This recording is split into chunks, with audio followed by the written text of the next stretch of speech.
প্রথম হলো মুসলমান হওয়া। মুরব্বী বাবাজির এখন মনে মনে চিন্তা করতেছে, মাদারীপুর থেকে হুজুর আনছি এই ওয়াজ করার জন্য।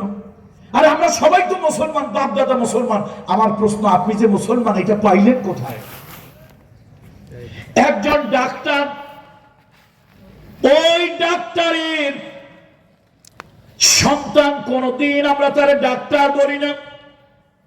একজন মাস্টার, ওই মাস্টারের ছেলেকে আমরা কোনদিন মাস্টার বলি না।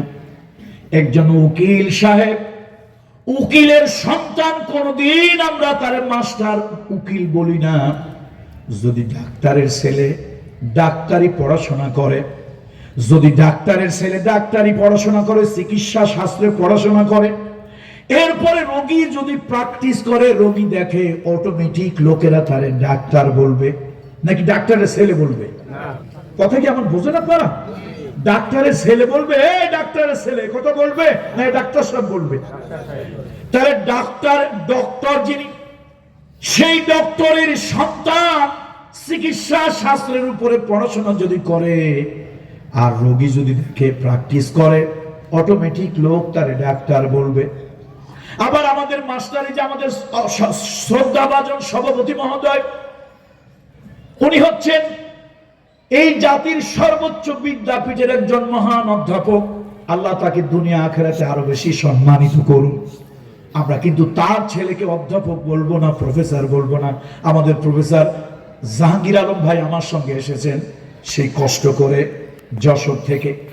প্রফেসর সাহেব মানুষ, আমরা কিন্তু কোনোদিন ওনার সন্তান ছেলে মেয়েকে বলবো না প্রফেসর। তার কারণ হলো বাবার পরিচয় পেশা সন্তানের কখনো পরিচয় হতে পারে না। যদি সন্তান পড়াশোনা করে, বাবা অ্যাডভোকেট, বাবা ব্যারিস্টার, সন্তান আইনের উপরে পড়েছে, আইনের প্র্যাকটিস করে, অটোমেটিক আমরা তাকে ব্যারিস্টার অথবা অ্যাডভোকেট উকিল বলবো। কথা ঠিক কিনা বলবে? তাহলে আমার প্রশ্ন আপনাদের কাছে, আমার বাংলা ভাষা তো বোঝা যায় নাকি? মাশাআল্লাহ, পৃথিবীর ভালো বাংলা, ভালো উত্তম ভাষার মধ্যে যশোর, তারপরে কুষ্টিয়া। আমরা তো যে এলাকার বাংলা শুনি, সিলেট এবং কক্সবাজার, মাঝে মাঝে কেরামান কাতিবন কলম তুলে থাকে, আল্লাহ লেখবো, এত কঠিন বাংলা। সেই তুলনায় তো মাশাআল্লাহ আপনাদের বাংলা বড়ই মিষ্টি, সুমিষ্ট ভাষা। মাইকেল মধুসূদন দত্তর লোক আপনারা।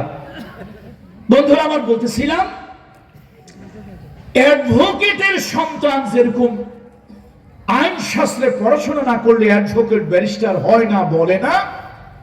এবার আপনাদের কাছে প্রশ্ন, মুসলমানের সন্তান, আপনি যে মুসলমান, এর কি দলিল প্রমাণ কোরআন হাদিসে আছে?